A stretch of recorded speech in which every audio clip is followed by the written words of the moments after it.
pase a John, amigo John, para que puedas dirigir, por favor, la exposición con Emilio. Sí, ok, muchas gracias. Gracias, Jocelyn. Muy buenas noches con todos. Soy John Canchari y ahorita estoy representando a Juventud Provida y hoy tenemos un taller educativo. eh, Tenemos el taller educativo, taller de formación, jóvenes frente a la batalla cultural, con nuestro expositor, nuestro amigo Emilio Yitzhak. ¿Así está bien pronunciado? Ok. Entonces, solamente voy a dar algunas indicaciones. Este, los chicos, la ponencia va a estar dividida en minutos, en espacios cortos de tiempo, por medio de los cuales ustedes, el público que está aquí y en Facebook, va a poder lanzarnos preguntas para podérselas hacer llegar al expositor. A dos preguntas y a lo más, si es que hay preguntas importantes, ¿no? A tres preguntas, a lo más, las cuales nuestro ponente va a responder de manera breve y así poder continuar con la exposición, ¿no? Entonces, eso es todo. Se les pide, por favor, a los chicos que están en el Zoom, eh, evitar palabras ofensivas o un lenguaje no aceptable en este grupo, porque si no, se les va a tener que separar del chat, ¿no? Del Zoom. ¿Ok? Entonces, sin más explicación, le doy pase a Emilio para que se presente y comience con su ponencia. Buenas noches, Emilia, ¿cómo estás? Bueno, muchas gracias, John. Muchas gracias, Jocelyn, por la invitación. Me siento bastante honrado de poder compartir un poco sobre ese tema tan importante a gente de Perú. Perdonen por el chiste que acá hacen en México de que Perú no existe, pero yo sé que sí. Y bueno, soy mexicano, como ya les comentaron, soy estudiante de psicología. Tengo un diplomado en teología, diplomados en mercadotecnia, aunque ya la mercadotecnia la dejé muy atrás. Y soy columnista para el periódico La Derecha Diario. Entonces estos temas políticos, sociales, culturales, espirituales, me son muy, muy interesantes, sobre todo cuando en la carrera, cuando estoy estudiando psicología en una universidad muy progresista. Me di cuenta de cómo todos los jóvenes o la mayoría de mis compañeros se iban con la corriente, no cuestionaban lo que los maestros decían y parecía que los maestros lo que enseñaban estaban hechos a la medida. O sea, todo repetían el mismo manual. Y a mí al principio me daba miedo levantar la voz porque creía que era el único con estas ideas conservadoras de derecha, cristianas, etcétera, etcétera. Pero después, conforme me fui documentando, porque dije, ¿sabes qué? Si no me documento yo por mi propia cuenta, si no soy autodidacta, me voy a tropezar, voy a seguir la corriente. Entonces, al empezar a estudiar con más fuerza las ideas contrarias que se enseñaban en mi universidad, empecé a tomar mucho valor, pero también dije, tengo una responsabilidad. Si nadie se atreve a levantar la voz, yo lo tengo que hacer. Y conforme fui levantando la voz, empecé a ver que habían otros compañeros que pensaban de manera similar a mí, pero precisamente porque nadie se animaba a levantar la voz, se sentían aislados y ellos tampoco lo hacían. Y empecé a darme cuenta que entre más seguía hablando, con argumentos y con datos, más personas se iban animando. Entonces me pidieron que presentara este tema, que ya lo había presentado una vez, solamente me pidieron añadirle algunas cosas, que es la batalla cultural en los jóvenes. Hoy en día Occidente vive en medio de una guerra, pero una guerra que no se pelea con balas, no se pelea con municiones físicas, se pelea con ideas. Y desgraciadamente la estamos perdiendo. ¿Por qué? Porque si una bomba cae afuera de mi casa o cae afuera de su casa, como la escuchan, como hace ruido, como tiene un efecto físico, luego se ponen en posición de defensa, cuidan a sus familias. En cambio, cuando una bomba que no es física, pero es una bomba de ideas, cae en el cerebro de un niño o cae en el cerebro de un joven, no hace ruido. Y todo el tiempo, mediante la televisión, mediante la radio, mediante el TikTok, mediante las redes sociales, nos están bombardeando, pero son bombas silenciosas y si no nos percatamos de lo que sucede, vamos a perder esta batalla. Bueno, este tema de la batalla cultural muy probablemente ustedes ya lo han escuchado muchas veces y dicen, otra vez van a hablar de esto. Pero esta frase me gusta de uno de mis referentes principales, C.S. Lewis, mejor conocido como el que escribió las Crónicas de Narnia, pero tiene otros libros. Dice, como dijo el Dr. Johnson, la gente necesita que le recuerden las cosas mucho más a menudo de lo que necesita que le enseñen. El verdadero trabajo de todo maestro moral es seguir llevándonos de vuelta una y otra vez a los viejos y simples principios que todos estamos tan ansiosos de olvidar, como llevar y volver a llevar de vuelta un caballo a la valla que ha rehusado saltar, o llevar y volver a llevar de vuelta a un niño hasta el trozo de su lección que quiere eludir. Y si bien yo no soy un maestro moral, sí pretendo volver a enseñar sobre esta batalla cultural, la importancia de ello. Y curiosamente, cercano a esta frase, hoy estaba leyendo la segunda epístola de Pedro en la Biblia y me llamó la atención un versículo que menciona, que es la segunda epístola de Pedro, capítulo 1, que dice en el versículo 12, por esto yo no dejaré de recordarles siempre estas cosas, aunque ustedes las sepan y estén confirmados en la verdad presente. Aquí entonces vemos que estas verdades tenemos que repetirlas y repetirlas, aunque ya las sepamos, para poder afianzarnos en ellas. Esta frase, pues bastante conocida, que dice, quien no conoce la historia está condenado a repetir el mismo error 2 veces. Y desgraciadamente los errores que se cometieron en la historia no lo estamos cometiendo nomás 2 veces, sino 3, 4, cientos de veces.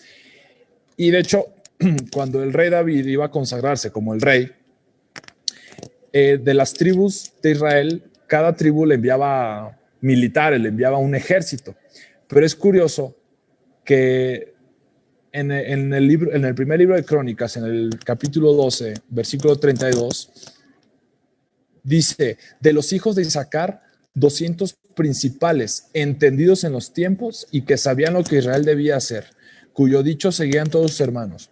Entonces, aquí vemos que en todo un capítulo lleno de personas que enviaban a sus militares al servicio del rey, hubo una tribu que envió personas entendidas en los tiempos y menciona que eran quienes sus dichos seguían sus hermanos. Entonces nosotros tenemos que ser entendidos de nuestros tiempos para poder saber lo que tenemos que hacer. Si bien un país es importante que tenga una milicia fuerte, también es importante que tengan personas entendidas en los tiempos. Y para poder ser entendidos en los tiempos, tenemos que entender lo que sucedió el día de ayer. Entonces, hay 2 elementos que quiero traer a la mesa, que es la transformación de la izquierda a la nueva izquierda, la izquierda del siglo pasado a la izquierda del siglo actual. Y el segundo elemento que va muy de la mano es la cuestión de la batalla cultural. Y bueno, la izquierda del siglo pasado, su hito central era el marxismo clásico, que si bien no voy a dar una clase de marxismo clásico, en resumen, lo que buscaba era hacer una lucha de clases sociales, siguiendo la vieja premisa de divide y vencerás.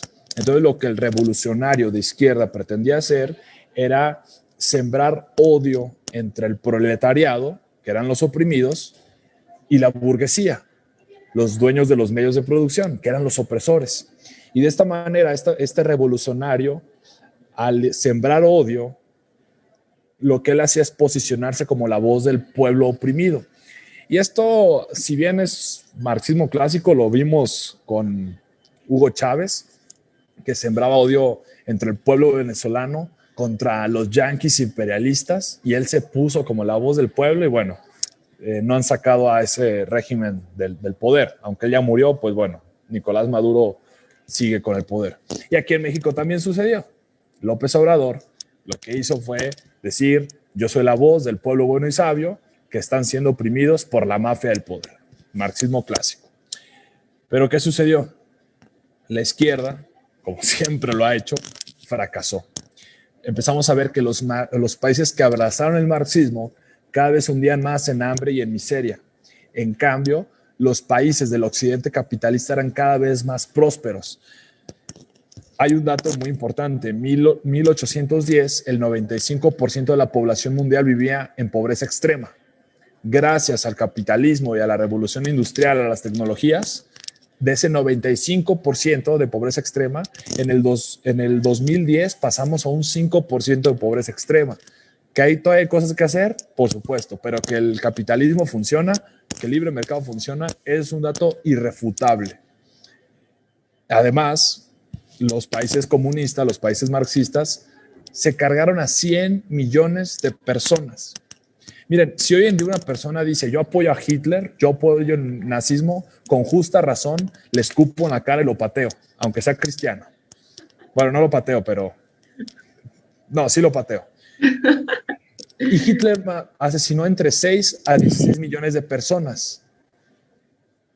Comparen este número, 6 millones, 16 millones, a 100 millones de asesinatos. Y hoy en día, curiosamente, si alguien dice que es comunista, nadie le dice nada. Es más, hasta le dan un puesto de maestro. Hoy en día, si una persona dice que es de izquierda, no, todo bien, le aplauden, tiene conciencia de clase. Entonces, viendo el fracaso del marxismo, pues los obreros, el proletariado del occidente capitalista, pues ya no le interesaba la revolución marxista, porque vieron el fracaso del marxismo. En el occidente capitalista cada vez vivía mejor la clase obrera, entonces ya no les interesaba cambiar el mundo según las consignas marxistas. Lo que les interesaba a la clase obrera era cambiar de casa, de carro, y podían hacerlo gracias a que cada vez había más riqueza, gracias al capitalismo.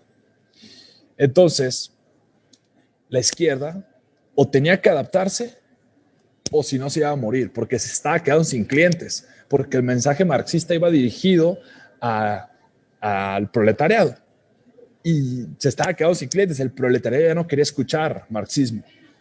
Entonces, lo que hizo la izquierda fue adaptarse. La misma táctica, divide y vencerás, pero cambió de forma. Ahora, en lugar de que el opresor fuese la burguesía, ahora el opresor era el heteropatriarcado capitalista cristiano blanco. ¿Cuántas veces no hemos escuchado esto cuando refutas a alguien de izquierda? Te dice, es que hablas desde tu privilegio como hombre blanco heterosexual. A mí me lo dicen todo el tiempo, todo el tiempo. Y entonces, si este es el opresor, ¿quiénes son los oprimidos? Las minorías culturalmente oprimidas, las mujeres, la comunidad LGBT, musulmanes, negros, indígenas, etcétera, etcétera. Y si bien esta es la New Left, la nueva izquierda, la semilla había sido sembrada por el marxismo clásico, precisamente por Friedrich Engels, que él escribe, el hombre es en la familia del burgués, la mujer representa en ella el proletariado. Entonces ya vemos que desde un inicio ya se buscaba sembrar rivalidad no solamente entre las clases sociales, sino entre sexos, entre razas, entre religiones, etcétera, etcétera. Entre culturas prácticamente. Y ahora también tenemos que ver que en la revolución, algo importante es que cuando Lenin llega al poder en Rusia, en la Unión Soviética precisamente, él comienza con un montón, siguiendo Emilio, adelante. Emilio, disculpa, Sí, un ratito. Antes de que continúes, vamos a ver si hay algunas preguntitas del público. Ok, chicos, algunas preguntas hasta aquí en esta introducción.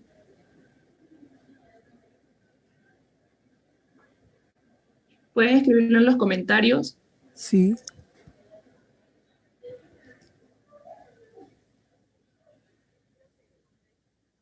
Todavía. A ver. Mira, a mí lo que...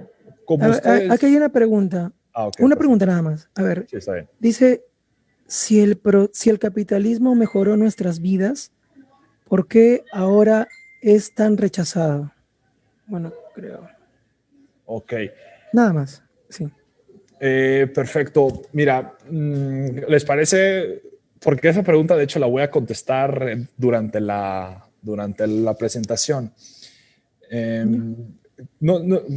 Creo que lo que mejor puede funcionar es que siga y al final dejar las preguntas, porque de hecho esa pregunta es muy buena, muy importante de por qué es el capitalismo funciona, es tan rechazado hoy en día.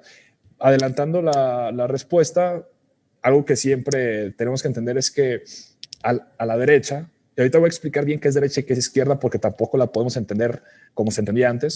A la derecha se le juzga por sus resultados, buenos y malos, y a la izquierda se le juzga por sus ideales, sus supuestos ideales de igualdad y todo eso. Entonces, pero si comparamos la derecha y la izquierda por sus resultados, la derecha la tiene que ganar completamente. Lo estoy haciendo muy reduccionista porque hoy en día no podemos hablar simplemente de derecha e izquierda, pero adelantándome a la pregunta, a la respuesta, perdón, a la derecha se le juzga por sus resultados, sean buenos, sean malos, y a la izquierda por sus ideales, a pesar de que sus resultados durante toda la historia, y aquí en México estamos viendo, han sido nefastos. Entonces, bueno, Lenin llega al poder en la Unión Soviética y él comienza siguiendo las consignas marxistas con un montón de políticas de liberación sexual, destrucción de la familia, subjetivización de la moral. De hecho, fue el primer país en poner el aborto como una política de Estado. Entonces, que cuando les diga a algún proaborto que el aborto no va a ser el primer mundo, bueno, la Unión Soviética hoy no existe. Y el primer país en América en legalizar el aborto, por ahí de los 50, si no me equivoco, fue Cuba. Y hoy Cuba, pues no les ha estado yendo muy bien, que digamos. Pero ¿qué sucede con la revolución moral de Lenin? Al destruir las bases morales de un país, pues bueno, tienes una sociedad desmoralizada y además con todas estas políticas en contra de la familia tradicional, de la subjetivización de la familia, pues empiezas a tener índices de natalidad negativa en medio de una Segunda Guerra Mundial y es un lujo que no te puedes dar. No te puedes dar el lujo de tener un índice de natalidad negativa en medio de una guerra que está causando tantas muertes. Entonces Stalin lo que hace es intenta dar marcha atrás a las políticas de Lenin que estaban erosionando al país e intenta reinstituir la familia tradicional y la virtud. Porque Stalin era pro familia, pues no, pero no era tan imbécil. Él sabía que para tener un país fuerte tenía que tener familias fuertes. Aún así, cae la Unión Soviética, pero se quedan con una nueva arma, que si bien no se le puede vencer al Occidente por medio de armas, por medio de una guerra por una guerra armamentista, porque Occidente es demasiado poderoso gracias a Estados Unidos en cuestión militar, este virus ideológico que destruyó a la Unión Soviética, esta relativización de la moral, políticas de aborto, todo esto, si destruyó a la Unión Soviética, hay que enviar ese virus ideológico a Occidente para cambiar la percepción de la realidad de los americanos y europeos y así mermar al Occidente destruyendo su base que son sus valores. De hecho, Yuri Bezmenov, un ex agente de la KGB, cito, solamente el 15% del dinero, del tiempo y de mano de obra destinado a la KGB es vamos a decir que es como la CIA de Rusia. Dice, el 15% se dedica al espionaje como tal. El otro 85% es un proceso lento que nosotros llamamos o bien subversión ideológica o medidas activas o guerra psicológica, lo que significa básicamente cambiar la percepción de la realidad de todo americano. Basta una extensión tal que a pesar de la abundancia de información, nadie sea capaz de llegar a conclusiones sensibles en el interés de defenderse a sí mismos, a su familia, a su comunidad o a su país. Entonces, esto no es nada nuevo, no son teorías de conspiración, son cosas que están a la luz del día. Entonces, y es importante percatarnos de que pues esto está planeado y es una guerra que no es de la noche a la mañana, es lenta porque para cambiar la percepción de la realidad, les recomiendo mucho ver la entrevista que él tiene, Yuri Bezmenov, en YouTube sale y explica todo el proceso y dice, pero es totalmente evidente. Y bueno, se ve muy conspiranoica esta imagen, pero precisamente estos son todos los clientes de la nueva izquierda, el feminismo, la comunidad LGBT, los comunistas de hoy en día. Aquí vemos una muchacha que dice I am God, yo soy Dios, y pues eso nos han convertido también a los humanos en dioses para nosotros mismos. Vemos aquí una imagen del puño comunista, el puño del feminismo y el puño de Black Lives Matter. Entonces, Es, como dicen acá en México, la misma gata, no más que revolcada. Y de hecho, una de las fundadoras de Black Lives Matter, este fenómeno que sucedía en Estados Unidos, decía, we are trained Marxists, somos marxistas entrenados. Y fue un movimiento, el Black Lives Matter fue un movimiento sumamente hipócrita, porque decían que era para proteger a los negros, a los afroamericanos, pero destruían propiedades y negocios de personas afroamericanas. Dices, a ver, ¿cómo quieres apoyar a una comunidad cuando estás destruyendo su propiedad y su propiedad, tal cual? Porque en el fondo lo que buscaban no era la justicia racial. Lo que buscaban, tener una agenda para sacar a Donald Trump del poder. Pero eso es otro tema. Y hoy vemos, bueno, para realizar esta batalla cultural, ¿cómo le van a hacer para ganar? Bueno, hay que apropiarnos de los medios culturales, las universidades, los centros educativos, la prensa, la industria del entretenimiento, las escuelas, Hollywood, etcétera, etcétera. Candace Owens, que de hecho es una mujer afroamericana conservadora, menciona que el error más grande de los conservadores fue entregarle el sistema escolar a la izquierda. Los colegios hoy en día son centros de adoctrinamiento izquierdista. Y yo, que soy universitario, se los confirmo. Mi universidad y la mayoría de las universidades en Latinoamérica, en Estados Unidos, son centros de adoctrinamiento marxista. Son centros de adoctrinamiento progresista. Y bueno, ¿cómo se hiera una rana viva, como muchos mencionan, que si tú una rana la avientas a una olla de agua hirviendo, pues va a saltar. Lo que tienes que hacer es colocarla en agua fría, paulatinamente subir la temperatura. Es más, hasta va a decir, está tibiecita el agua, qué a gusto. Se va acostumbrando y cuando menos se da cuenta, pues bueno, ya se hirvió. Y es lo que nos está sucediendo. Si esta película, la de Cuties, que salió en Netflix, hubiera salido hace 10 años, sacan a patadas a Netflix. O sea, una película abiertamente pedófila, lo hubieran sacado a patadas, pero como poco a poco nos han ido intentando cambiar la percepción de la realidad, hubo gente que hasta lo defendió. Cartoon Network. Aquí vemos la imagen.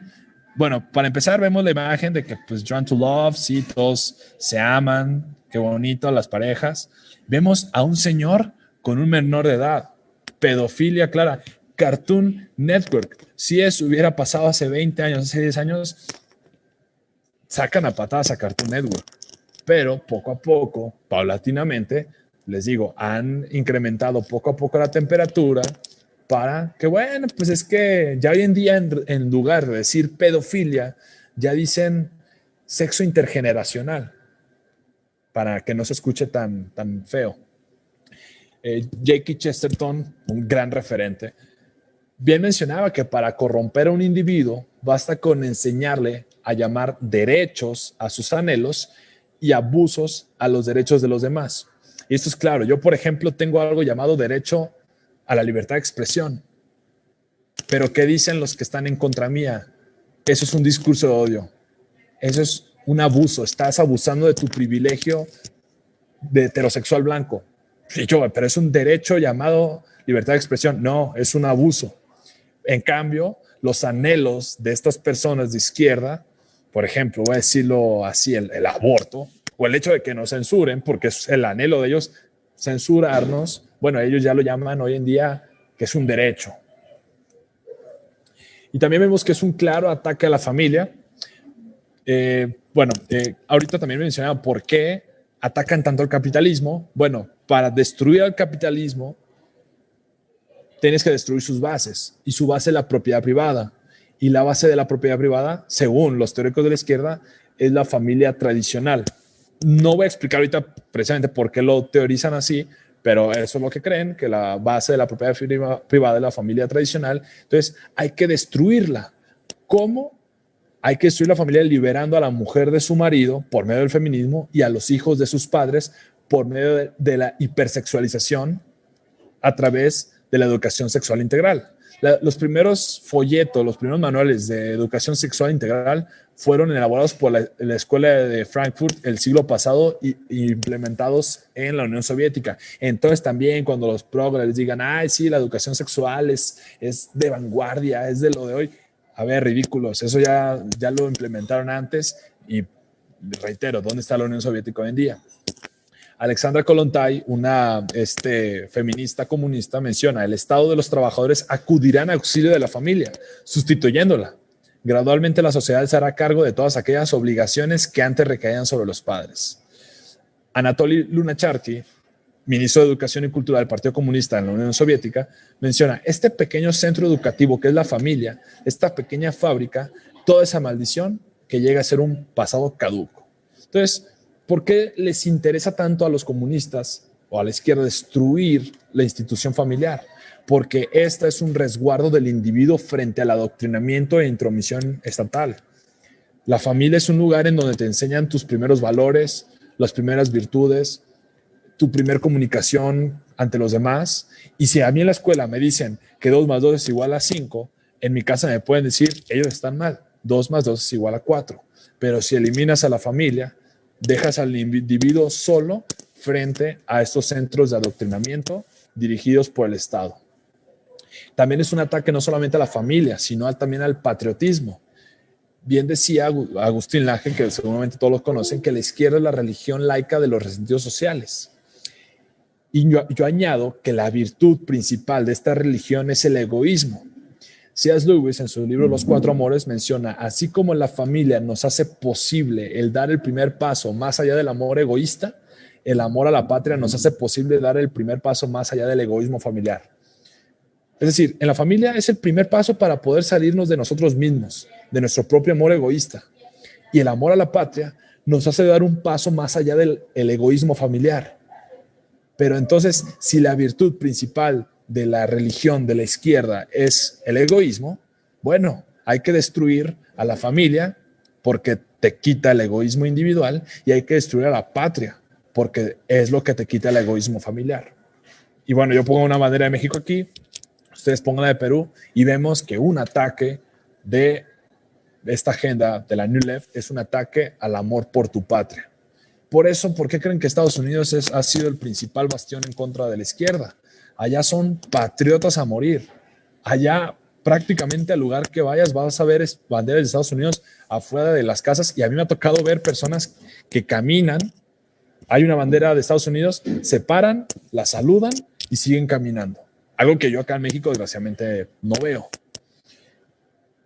Creo que me voy a saltar esta parte por cuestión de tiempo, pero lo voy a dar lo más rápido que puedo. La izquierda también ataca los valores tradicionales. Los axiomas éticos son garantes de la libertad. ¿Por qué lo digo así? Porque digamos que yo quiero ir a la playa. Yo vivo en una ciudad que no está en la playa, yo quiero ir al mar. Bueno, para ir al mar tengo que manejar en un carro y seguir los lineamientos que están en la carretera. No tengo que decir, yo soy libre de hacer lo que quiera, irme en sentido contrario y ignorar los límites de la velocidad. Precisamente los límites, las vallas, los límites, todos esos límites son garantes de mi libertad y la libertad del otro, porque si choco estoy poniendo en riesgo mi propia libertad y la de la otra persona. Entonces, esos axiomas éticos que me dicen, por ejemplo, los 10 mandamientos que te dicen: no matarás, no codiciar a la mujer de tu prójimo. Todos esos nos no son para limitar tu libertad, son para garantizar tu libertad. Entonces, ¿por qué busca la izquierda destruir tus axiomas éticos? ¿Por qué? Porque si te vuelves esclavo de tus impulsos, eres más fácil de esclavizar. Voy a usar un ejemplo algo existencial. Digamos que te pones en el borde de un edificio, de un rascacielos. Tienes 2 tipos de miedo. El primer miedo es el miedo natural a caerte y morir, pero el segundo miedo es que lo único que te detiene de ese precipicio es tu propia libertad, Es decir, lo repito, el primer miedo que tienes es el miedo natural a caerte y morir, un miedo que todos tenemos. Pero el segundo miedo es el miedo a tu propia libertad. Decir, yo en este momento tengo la decisión de mantenerme vivo o mantenerme muerto. Entonces, pero conforme vamos caminando a través de la vida, tomamos muchas decisiones. Y las decisiones correctas son las que están respaldadas por axiomas éticos. Si tú no respetas axiomas éticos, cada decisión que tomas te va a ir destruyendo, te va a ir trayendo muerte. Entonces, ¿qué produce esto? Produce que ya le tengas tanto miedo a la libertad que le dices al papá Estado, yo no puedo ser libre, toma mi libertad. Izquierda, yo no puedo ser libre, toma mi libertad. Yo no puedo ser un individuo libre. Y bueno, la izquierda busca causar caos para... Me voy a saltar estos ejemplos por el tiempo, pero bueno, vemos que la izquierda cómo sembraba caos. Perdón, estoy en medio de una conversación, perdón. Bueno, esos son datos de México. Bueno, ya llegó alguien aquí que refutar, perdón. Cuando termine, si quiere, hablamos. Bueno, la izquierda busca sembrar caos en una sociedad y es lo que vimos en Estados Unidos, cómo se estaban quemando esto. También es un ataque al cristianismo. En Chile, ¿se acuerdan que hace 2 meses destruyeron una iglesia? La quemaron y lo celebraron. ¿Y por qué buscan atacar al cristianismo? Porque el occidente fue fundado sobre valores cristianos y el cristianismo ha sido el mayor frente en contra del avance del comunismo. Y además de la familia, la iglesia también ha sido otro muro de contención en contra del adoctrinamiento estatal. La iglesia también te enseña valores que se oponen a la izquierda, al comunismo. Y bueno, ¿quiénes fueron los principales referentes para derrotar el comunismo el siglo pasado? Ronald Reagan, el Papa Juan Pablo II y Margaret Thatcher, un protestante, un católico y un anglicano. Entonces el cristianismo profundamente ha sido el principal freno en contra del avance del comunismo. De hecho, el hombre más odiado por Friedrich Engels, el compañero de Marx, uno esperase que fuese un estadista, algún rey, algún político, algún economista. No, fue Charles Spurgeon, que fue un predicador protestante inglés. Él evangelizó un total de 10 millones de personas y cada semana 10,000 personas lo escuchaban. Ahora hay que ponernos en contexto. En ese tiempo no existían las redes sociales, no existía Instagram. Hablarle a 10,000 personas por semana, eres un super influencer. Y si bien él también escribió alrededor de 150 libros, y si bien él no predicaba sobre política, varias veces llegó a predicar en contra del comunismo. Y él vivía en Inglaterra, en donde Marx y Engels también vivieron. Y la influencia de Engels fue sumamente importante para que la gente inglesa no se dejara absorber por el comunismo.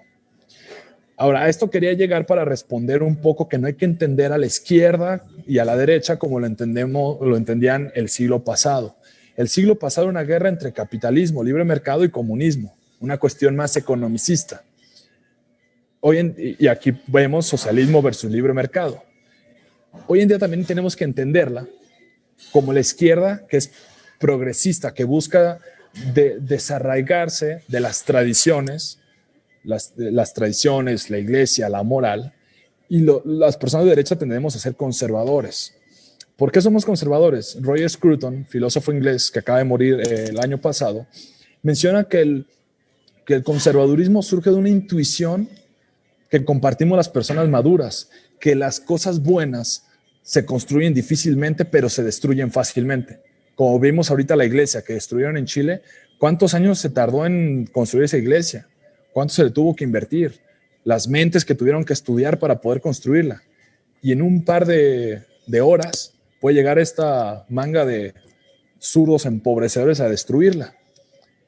Y también otro aspecto importante es el globalismo y el patriotismo. El globalismo es una ideología geopolítica que pretende darle más poder a un grupo de burócratas, vamos a decir la ONU, el Banco Mundial, el Fondo Monetario Internacional, la OMS, para que rijan que tengan más soberanía que nuestros propios estados-nación. A ver, yo no quiero, porque dicen, oye, pero eso no es tan malo que un pequeño grupo de personas dirija a todo el mundo. Sí que lo es, porque yo no quiero que un grupo de personas que no conocen mi cultura muy probablemente, que probablemente no hablan mi idioma, que yo no voté por ellos, que no los conozco, y que aparte mis impuestos son los que los mantienen, vengan a decir sobre mi vida, sobre mi país. Y estamos viendo que la Unión Europea está fracasando precisamente a esto y no me puedo detener tanto. Hablando un poco sobre el aborto, no me voy a meter en cuestiones, cosas que ya han visto mucho sobre cuándo inicia la vida, por cuestión científica, las repercusiones psicológicas en alguien que aborta, etcétera, etcétera. Pero tenemos que entender que el aborto también es una herramienta de la agenda globalista. El informe Kissinger, el National Security Memorandum 200 del 74, Kissinger fue el secretario de Nixon. Él, como un informe de seguridad nacional, decía que era necesario incentivar el aborto en los países tercermundistas, sobre todo en Latinoamérica, porque esas personas iban a migrar a Estados Unidos y representaban un peligro a Estados Unidos.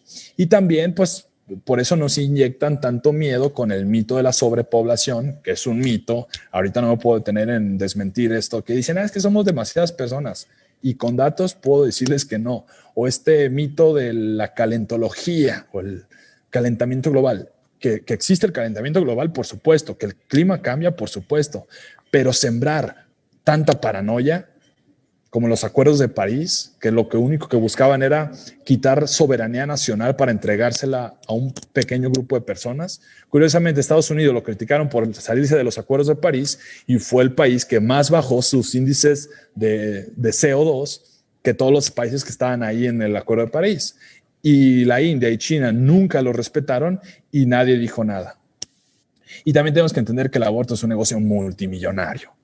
Hay 33,000 sucursales de McDonald's en el mundo y 44,000 clínicas abortistas afiliadas a IPPF. Y el aborto en promedio cuesta $1,000. Así que es un negociazo multimillonario. Me da risa que los abortistas que están en contra del capitalismo o de los millonarios están apoyando una industria billonaria. Y como mencioné antes, pues es una destrucción a la moral. Y tenemos también que entender que el aborto es simplemente la punta del iceberg, es un síntoma. En esta guerra hay 3 esferas: la espiritual, que de la espiritual es la base, de ahí sigue la cultural y de ahí sigue la política. El aborto es un síntoma de una sociedad que ha sido presa de la cultura de la muerte y ha perdido la noción del milagro de la vida. Entonces, a lo que quiero llegar es que si bien podemos legalizar en contra del aborto, eso no es suficiente. El aborto no solamente tiene que ser ilegal, tiene que ser impensable. Tenemos que recuperar ese asombro por el milagro, que es el milagro de vivir, el milagro de la vida. Hay un médico judío, ahorita olvidé su nombre, él menciona que cuando él se ha sentado con todas las mujeres que se han sentado, que están a punto de abortar, que si la pones en una posición, a ver, olvídate de todos los factores externos, que si el amante te dejó embarazada, que si no hay dinero, que si alguien te está queriendo obligar. No, olvídate de todo eso. Tú, ¿qué decisión quieres? Olvídate ahorita del factor económico, del contexto. ¿Tú qué decisión quieres tomar? Al final de cuentas, el instinto materno es tan fuerte que él menciona que ninguna le ha dicho, ¿sabes qué? Sí que abortar. Cuando una mujer la pones, la apoyas, la pones en una situación de que la vas a ayudar a salir adelante, su instinto maternal va a proteger la vida de su hijo. Quiero terminar diciendo, ¿qué podemos hacer entonces? Bueno, por un lado es levantar la voz para romper la espiral del silencio. En este momento no voy a especificar qué es la espiral del silencio, más o menos lo que me pasaba en la clase. No levantaba la voz por miedo a ser el único conservador de la clase, pero al momento de levantarla, otras personas, al ver que no eran los únicos, comenzaron a hacerlo. Por eso dicen que existe una mayoría silenciosa, que somos las personas que queremos conservar las cosas buenas de la vida, y hay una minoría ruidosa. Fomentar la educación y la espiritualidad en casa, ser autodidactas, esto es clave. Padres, ya no le entregan la educación de sus hijos a las escuelas. No estoy diciendo que lo saquen de las escuelas, pero en casa también tienen que estar atentos qué le están enseñando a sus hijos. Ser autodidactas, jóvenes, sean autodidactas, devoren libros. Es la única manera en que se pueden defender. En el libro de Oseas del Antiguo Testamento hay un pasaje en el que Dios dice: mi pueblo pereció porque le faltó conocimiento. Mi pueblo pereció porque le faltó conocimiento. El conocimiento es vital para poder sobrevivir. Y lo que están haciendo ustedes es unirse en grupos, alentarse uno a otro, seguir haciendo este tipo de cursos, de talleres, para poder animarnos, darnos cuenta que no somos los únicos e impulsarnos unos a otros. Voy a compartir algunas frases breves que me gustan mucho, simplemente como cápsulas de sabiduría para animarlos. J.K. Chesterton: a cada época la salva un pequeño puñado de hombres que tienen el coraje de ser inactuales. No se dejen llevar por la corriente. Este mismo autor menciona que solamente las cosas que ahorita con la corriente es súper fácil, pero si verdaderamente tienes vida, por así decirlo, si estás del lado correcto de la historia, ve en contra de ella. John Wesley, el fundador de los metodistas: lo que una generación tolera, la siguiente lo abraza. Si hoy seguimos tolerando que se vulneren nuestros derechos, como el derecho a la libertad de expresión, a la propiedad privada, todo eso, al día siguiente la persecución va a ser mucho más grave. Edmund Burke: para que el mal triunfe, solo se necesita que los buenos no hagan nada. En esta guerra no existen neutrales, no existe Suiza. Aquí todos tenemos que ponernos al frente, porque bien facilito, dice, bueno, pues yo no hago nada, yo no estoy de acuerdo con eso, pero si te quedas callado, eres, hasta yo digo que eres peor, eres un tibio, y eso me preocupa más. Otra vez, súper importante, hay padres tan preocupados por dar a sus hijos lo que ellos no tuvieron, que se olvidan de darle lo que sí tuvieron. El tener un padre, una madre que te lleva a la iglesia, que oren juntos, que recen juntos, que lean las escrituras juntos, lo hemos perdido y ha sido un factor clave para esta decadencia cultural que estamos viviendo hoy. John Hus: ama la verdad, vive la verdad, predica la verdad, defiende la verdad, porque el que no habla la verdad traiciona la verdad. Entonces, como dije, aquí no hay Suizas, aquí no podemos ser neutrales, tenemos que comprometernos con la verdad.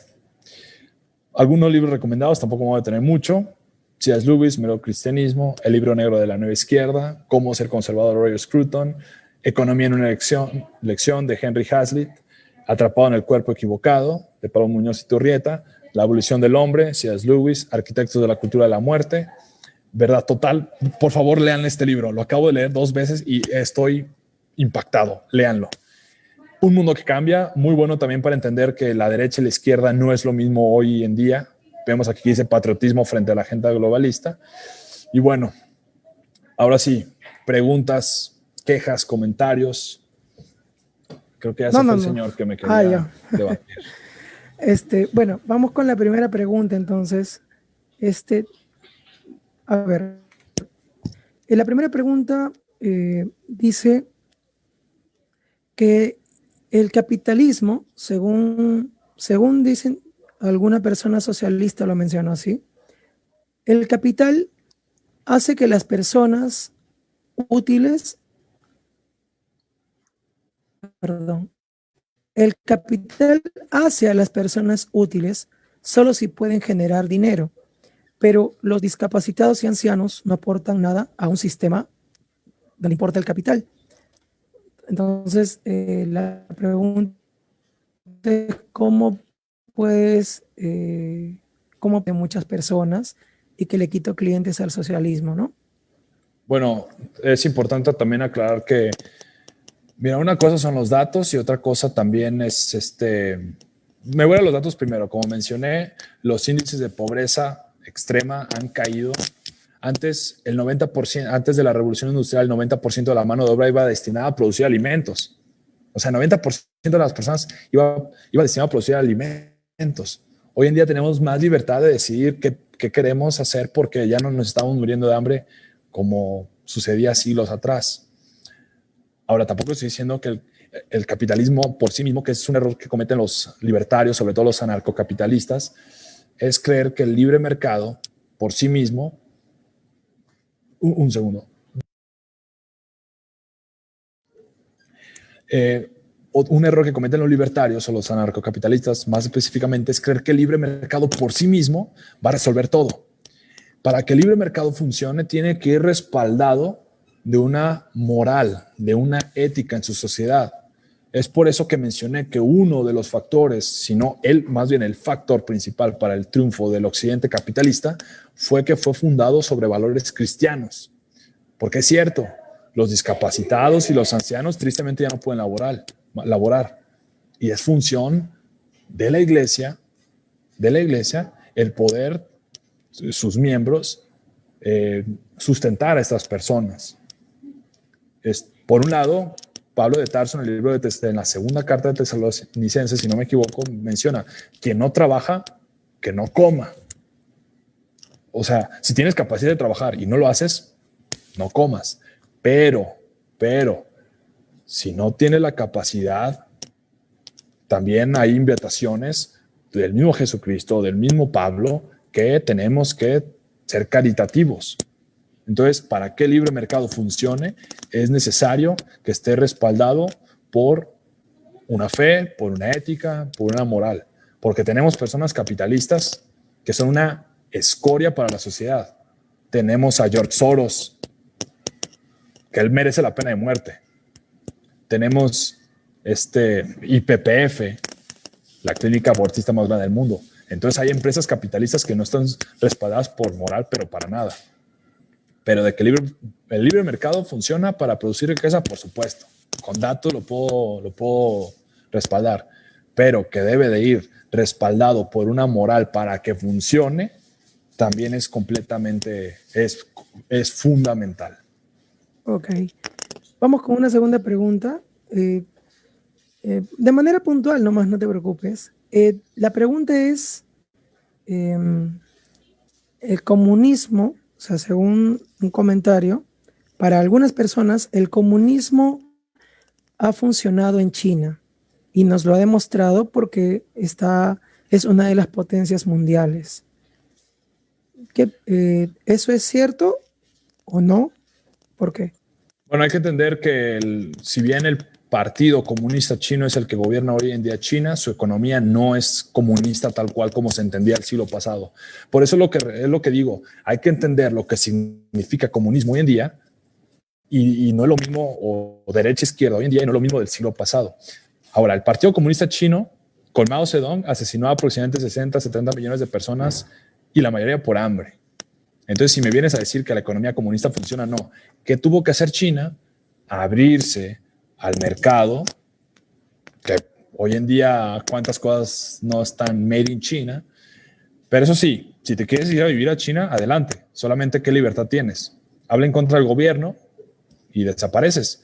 El coronavirus, el virus chino, precisamente por la intervención estatal de los burócratas del Partido Comunista Chino, se liberó. Reporteros independientes y médicos querían anunciar al mundo del virus chino y el peligro, y el mismo gobierno los silencia, los calla. La Universidad de Southampton hizo un estudio que si nos hubieran advertido una semana antes, los casos se hubieran reducido en un 66%. 2 semanas antes se hubieran reducido en un 86%. Si nos hubieran advertido 3 semanas antes, los casos del virus chino se hubieran reducido en un 95%. Y esto me hace, en serio, no tienen idea de cómo me he peleado con personas que siguen queriendo defender al régimen chino. Si has perdido un familiar, el culpable es el Partido Comunista Chino. Si has perdido tu casa, tu empleo, el culpable es el Partido Comunista Chino. Entonces, perdonen que me exaspere aquí, pero que no me vengan a joder diciendo que China es un buen país, por así decirlo, que es una potencia mundial, por supuesto. Alemania con Hitler también fue una potencia mundial, ¿lo vamos a reivindicar? La Unión Soviética fue una potencia mundial, ¿la vamos a reivindicar? Entonces, China prosperó, sacó a gente de su pobreza, en cierta manera, porque se abrió el libre mercado, pero es una tiranía. Así es. Solo para acotar, ¿no? Cuba también tiene una parte de su isla que es, se puede decir, capitalista, ¿no? Donde recibe a los turistas e ingresos de bastantes personas que son pensionistas, ¿no? De países europeos en su mayoría. Y Venezuela sigue vendiendo pues su combustible a países europeos con los cuales se sigue manteniendo en el poder, ¿no? Para solamente Claro. para esa oligarquía, ¿no? O sea, no es un socialismo, sino es una oligarquía. Sí, sí, sí. Y vamos con la siguiente pregunta. Eh, ¿Qué crees que debemos de hacer? ¿Qué crees que debemos de hacer ahora nosotros? ¿Cuál debería ser nuestra reacción? ¿No? Si hay algo más, ¿no? Porque tú nos has dicho que leamos, que estudiemos, ¿no? Pero ¿cuál debe ser nuestra reacción ahora a partir de esta nueva amenaza que la ONU ha expresado a través de un informe, ¿no? De denunciar a los líderes políticos y religiosos que se manifiesten en contra de la agenda abortista y LGTB+, ¿no? Miren, yo soy cristiano de denominación protestante, presbiteriana, somos bastante ortodoxos y escatológicamente, es decir, el Apocalipsis, las escrituras ya nos dijeron, va a haber persecución. Se pueden tomar tres posturas, creo que dos son incorrectas y una es la correcta. La primera es decir, bueno, pues ya va a pasar, pues ya qué hago, pues mejor me pongo a orar y ya. Y pum, se acabó. Una postura muy comodina. La segunda postura es alarmarse de más, decir, no más, no va a perseguir, me voy a suicidar, me voy a vivir a un cerro. Creo que tampoco la correcta. La correcta creo que sería la mitad de las dos. Decir, ¿sabes qué? Va a pasar, pero precisamente porque va a pasar, voy a predicar con más ganas, voy a orar con más ganas, voy a levantar la voz con más ganas, porque si bien no voy a salvar al mundo, quizá Dios me utilice para salvar una persona, para salvar una familia. Entonces, y bueno, también no estoy diciendo que no haya cierta esperanza. De hecho, hay cuatro posturas escatológicas. Hay una que es más como positiva, que menciona que es la iglesia la que va a traer, vamos a decir, el reino de Dios a la tierra. De hecho, fue una postura muy aceptada por los puritanos, que fueron los que fundaron Estados Unidos, que eran personas muy inteligentes, teológicamente muy sólidas. Yo no comparto tanto esa postura, pero entonces hay que salir a votar por líderes evangélicos si puede ser posible, por líderes católicos si es posible, por líderes cristianos si es posible. Ahorita vemos que Jair Bolsonaro ganó gracias al voto evangélico. Donald Trump, a pesar de que le robaron la elección, no puedo decir eso en Facebook porque me censuran. Biden es el mejor presidente de todos, ganó limpiamente la elección más limpia que ha habido en la historia y que jamás habrá. Ganó gracias al voto católico del evangélico. Entonces, de que tenemos que seguir saliendo a votar y todo, adelante. A ver, como ya estamos en contexto, a ver, de repente nos puedes ser un poco más puntual en esta pregunta. La pregunta es, ¿por qué el pensamiento de la cultura de la muerte está interesado en políticas educativas basadas en abortos y pro LGTB? ¿Por qué? No entendí muy bien la pregunta. ¿Por qué va dirigida a los niños? No. ¿Por qué esta cultura de la muerte está interesado en políticas que buscan promover los abortos y la cultura pro LGTB? Mira, la respuesta más acertada es una respuesta meramente teológica, así tal cual te lo voy a decir. Y a mí no me da miedo, porque muchos a veces en el que estamos en esta batalla queremos dar respuestas.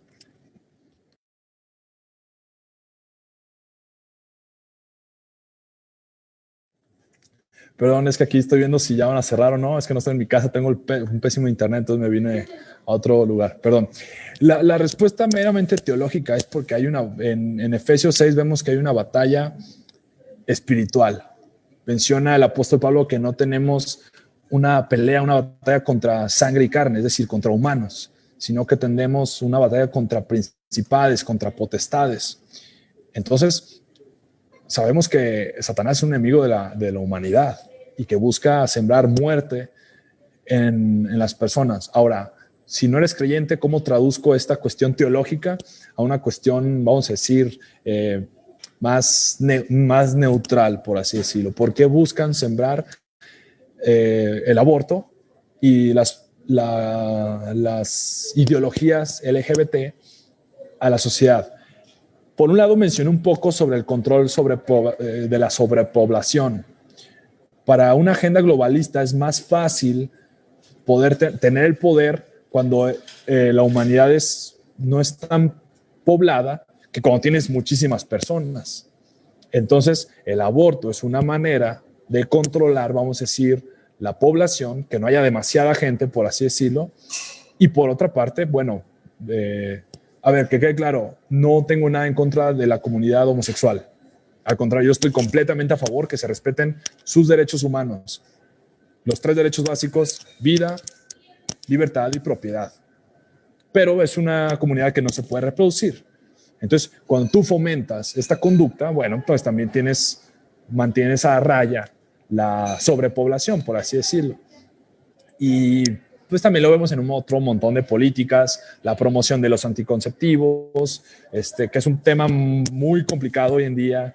Te vemos en otras políticas como es el no tener tantos hijos, o el no tener hijos, mejor adopta una mascota, ten un perrijo, el animalismo, por así decirlo.